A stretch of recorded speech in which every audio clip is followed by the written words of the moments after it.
વસ્તુઓનો ઉપયોગમાં ધ્યાન રાખો. પાપડી, વટાણા, ભીંડા જેવા શાકમાં ઈયળો ઘણી હોય છે. તેને સુધારવા છોડવામાં ઉપયોગ રાખવો જોઈએ.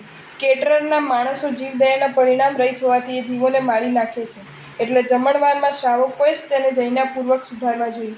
મેથીની ભાજીમાં તે જ રંગની જીવાત હોય છે. બરાબર ચાળ્યા વિના ન વાપરવી. કેસરમાં ચોમાસામાં તે જ રંગની જીવાત ઉત્પન્ન થાય છે. એટલે આઈગ્લાસથી જોઈને જ વાપરવું જોઈએ. પૌંઆમાં પણ જીવ ઉત્પત્તિ થાય છે. તેથી ચાળીને જ વાપરવા જોઈએ. બધા જ લોટ ઉપયોગમાં લેતા પૂર્વે ચાળવા જોઈએ. સાકરમાં કીડી થાય છે.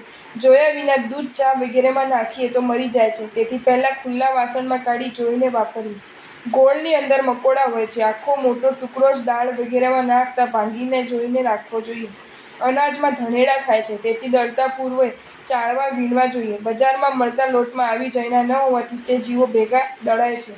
ગેસનું બર્નર સળગાવતા પૂર્વે પૂંજણીથી કોમળતાપૂર્વક સાફ કરવું જોઈએ.